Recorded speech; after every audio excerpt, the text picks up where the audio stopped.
One of the most devastating feelings of the human condition is the feeling of loneliness. We can feel lonely in our own families. We can feel lonely at a party. We can feel lonely in a crowd. It's because this feeling of loneliness is a mental state.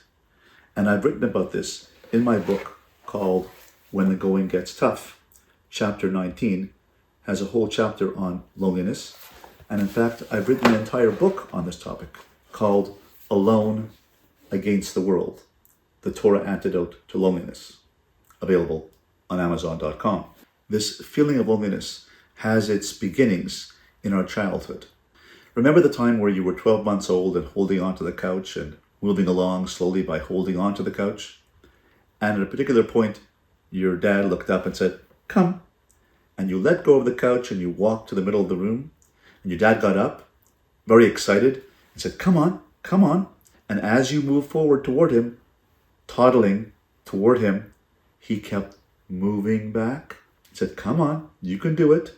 Now, I don't want to drive a wedge between you and your father or your mother, but why was it that your father or mother, as you came closer to them, kept moving back?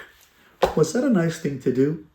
Well, actually, it wasn't very pleasant, but it was the right thing to do because otherwise you'd never learn to walk. And therefore, your parents have to move back and allow you to take your independent steps to the middle of the room and to stand in the middle of the room by yourself. When you got to the middle of the room, everyone clapped and said, "Yay, he's walking, she's walking, yay." And you looked around and you looked at the distance you came from the couch to the middle of the room. Everyone's clapping and you're saying, "What are they all clapping about? How am I going to get back there?" So you immediately plopped down in the middle of the room in a flood of tears, crying, saying, "How am I ever going to get back to that couch?" Your parents rushed over, picked you up. But at that moment where you plopped down in the middle of that room, that was the first moment of existential loneliness. You felt alone against the world. In the middle of the room, how did I get here? I don't know how I'm going to get back.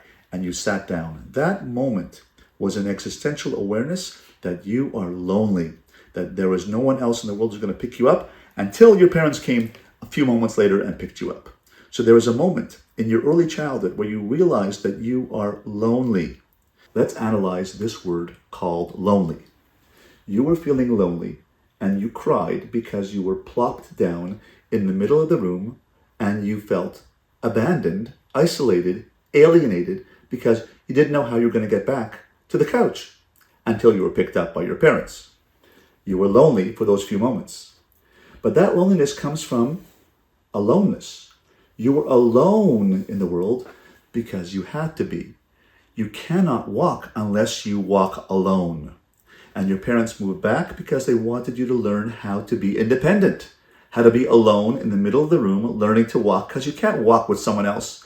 You can't walk with them. You have to walk on your own. You can walk next to somebody. You can walk with somebody, but you have to walk on your own 2 feet. And therefore they taught you that. That was a difficult lesson. So therefore you have to be alone, but that led to a momentary feeling of loneliness. If we become psychologically aware that our aloneness can emotionally lead to loneliness, we can also say to ourselves, I can go against gravity. This is going into gravity, saying I am alone and therefore lonely. Or I can say I'm alone and therefore unique. I have a unique contribution to make to this world, and I'm going to be making that contribution because I'm alone. So I have a choice. I have free will. I can go from alone to lonely or alone to unique. The choice is yours. If you want to learn how to activate this power of choice by choosing to go up against gravity and become unique, alone and unique, instead of alone and give into gravity by being alone and lonely, then please click on the link below and join me for a 15-minute free consultation with Wisdom Coaching.